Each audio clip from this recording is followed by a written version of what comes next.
جی हम आप इसके बाद हम आपको लिए चलते हैं चुनिया, जहाँ पे असिस्टेंट कमिश्नर चुनिया इदरान बदर होंगे। उनके साथ भी हम बात करेंगे और उनसे पूछेंगे कि जो ज़राई मसाइल है इनको कम करने के लिए तहसील इंतज़ामिया और डिस्ट्रिक्ट एडमिनिस्ट्रेटर क्या कर रहे हैं। किसान बेशक पाकिस्तान का मामार है, बेशक किसान है जो खुराक की तरसील से लेके खुराक को इंसानों तक पहुंचाने के लिए एक ख़ास असर रखता है और अपनी मेहनत के ज़रिए हमें खुराक फराहम करता है। इसी हवाले से हम बात करने के लिए इस वक्त हमारे साथ मौजूद हैं असिस्टेंट कमिश्नर चुनिया इदरान बदर साहब। अस्सलाम वालेकुम सर। वालेकुम सलाम। आज किसानों का जो नेशनल डे है, आप इस हवाले से क्या कहना चाहते हैं? जी, किसानों के नेशनल डे के हवाले से मैं ये कहना चाहता हूँ कि महकमा माल की हद तक किसानों के तमाम जो भी अमूर हैं, जैसा कि निशानदही है, तकसीम है, इंतकालात हैं, ज़मीनों पे कब्ज़े हैं या उनकी फसलें मंडियों के अंदर आती हैं या उनकी जो खाद और बीज के हवाले से कंप्लेंट्स हैं, उन पर हम सख्ती से एक्शन लेते हैं। हम किसानों का पूरा ख्याल रखते हैं। ये जो तहसील चुनिया और ज़िला कसूर है, इसमें मैक्सिमम जो है वो फार्मर कम्युनिटी रहती है और उनके हकूक़ के हवाले से हम पूरी कोशिश करते हैं और स्पेशली जो किसानों के ज़मीनों के मामलात हैं उनको हम सख्ती से देखते हैं और तमाम किस्म के डिस्प्यूट्स को रिज़ॉल्व करते हैं और इंशाअल्लाह ताला फ्यूचर के अंदर भी करते रहेंगे। सर, आप किसान बेशक यानी कि एक फार्मर बैकग्राउंड से आपका भी ताल्लुक़ है, तो आप क्या समझते हैं कि किसान किस तरह से हमारी जो मईशत है उसके अंदर अपना हिस्सा डालता है? किसान जो है वो हर हवाले से ही उसका बेसिक किरदार है, चूँकि जितनी भी इंडस्ट्री है उसके लिए रॉ मटेरियल किसान ने प्रोड्यूस करना है, तब जाके इंडस्ट्री रन होनी है।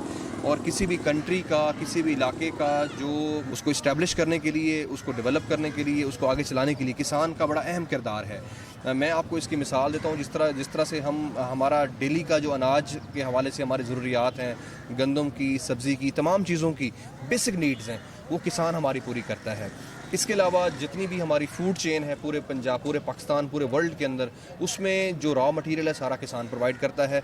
इसके अलावा किसान सर्विसेज भी देता है, टैक्स भी देता है और तमाम किस्म की जो रॉ मटेरियल लेवल की चीज़ें हैं वो सारी किसान सप्लाई करता है। लेकिन इसमें मसाइल ये हैं कि किसान का जो रॉ मटेरियल है उस हवाले से उसकी कीमत बहुत कम होती है, लेकिन जो फिनिश्ड प्रोडक्ट है, जो इंडस्ट्री उसको सप्लाई करती है, वो ज़्यादा कीमत पे करती है, जहाँ पे मैं ये समझता हूँ किसान के साथ इस्तेसाल हो जाता है। इसके अलावा मंडियों के अंदर कमीशन एजेंट का बड़ा अहम किरदार है। किसान की जो मुनाफा है उससे ज़्यादा कमीशन एजेंट मुनाफा कमा जाता है।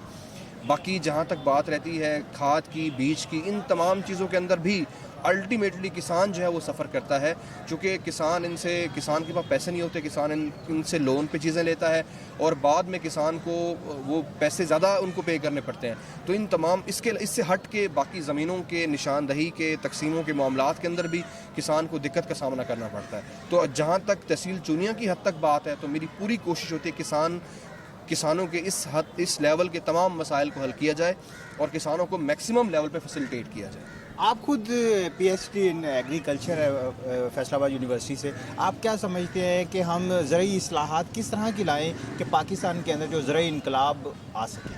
जी, कि पाकिस्तान के अंदर जो ज़रई इस्लाहात हैं वो तो वक्तन फ़वक्तन आती रही हैं, लेकिन मैं ये समझता हूँ कि हमें किसानों की हद तक प्रैक्टिकल लेवल पे एफ़र्ट करनी पड़ेगी और जो किसानों के जितने भी मामलात हैं उनके अंदर हमें जो स्टेट को डायरेक्ट इन्वॉल्व होना पड़ेगा।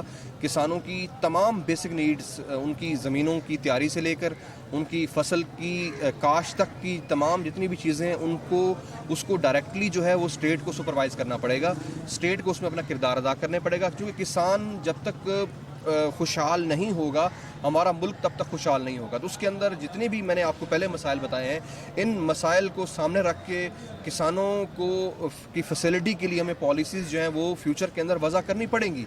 नहीं तो अभी अगर जिस तरह क्रॉप के हवाले से हमारे ट्रेंडिंग चेंज हो रही है, लोग गंदम से हटते जा रहे हैं, लोग कपास से हटते जा रहे हैं, हमारी ये जो क्रॉप्स की रोटेशन है, जो क्रॉप्स की जो अपना डाइवर्सिटी है, ये होनी चाहिए हमारे मुल्क के अंदर। ये हमारे मुल्क का असासा है। हमारे मुल्क को अल्लाह ताला ने इतने अच्छा मौसम दिया है, इतने अच्छे हमें ज़मीनें दी हैं, तो हम उसको उस तरह से जिस तरह उस पर काम होना चाहिए था हम वैसे नहीं कर रहे। एक बात। दूसरी बात ये है कि जो हमारी मॉडर्न टेक्नोलॉजी है उससे किसान को उतना फ़ायदा नहीं हो रहा जितना फ़ायदा होना चाहिए था। तो एक तो हमें किसान को यूनिवर्सिटी से लिंक करना है, दूसरा हमें यूनिवर्सिटी को इंडस्ट्री से लिंक करना है, तो और हमें किसानों को कोऑपरेटिव मॉडल भी किसानों को हमें देना पड़ेगा और हमें कॉर्पोरेट मॉडल पे भी किसानों को लेके आना पड़ेगा ताकि वो बिजनेस बेस्ड फार्मिंग भी कर सकें और मिल के भी तमाम लोग ये सारे काम कर सकें। इस मिसाल इस तरह से है कि 10 किसान हैं, वो 10 ट्रैक्टर लेने पड़ेंगे, उन 10 किसानों का एक ट्रैक्टर से भी काम चल जाएगा, उनका एक बोर से भी काम चल जाएगा और उनको अगर 10 बोरियाँ लेनी पड़ती हैं और वो 10 जगहों से महंगी मिलती हैं, उनको 10 बोरियाँ इकट्ठी मंगवा के खाद के उनका काम चल जाएगा, वो इकट्ठी चीज़ें आ जाएंगी। तो कोऑपरेटिव मॉडल और कॉर्पोरेट फार्मिंग, ये दोनों चीज़ें हमें अपने जो है हमें साथ लेके चलना है। जी बहुत शुक्रिया। इस वक्त हमारे साथ मौजूद थे डॉक्टर इदनान बदर हाशमी साहब, जो कि PhD इन एग्रीकल्चर हैं और इसके साथ साथ उन्होंने एक मुफीद मशवरा दिया है कि कॉरपोरेट मॉडल के ज़रिए किसानों को मशीनरी के साथ साथ दीगर सहूलियात भी फराहम की जाएँ ताकि किसान अपनी जो पैदावार को बेहतर अंदाज से बढ़ा सकें। इसी के साथ अपने मेज़बान कामरान अशरफ को इजाज़त दें। जल्द इंशाअल्लाह एक नए प्रोग्राम के साथ हाजिर होंगे, तब तक अल्लाह हाफ़िज़।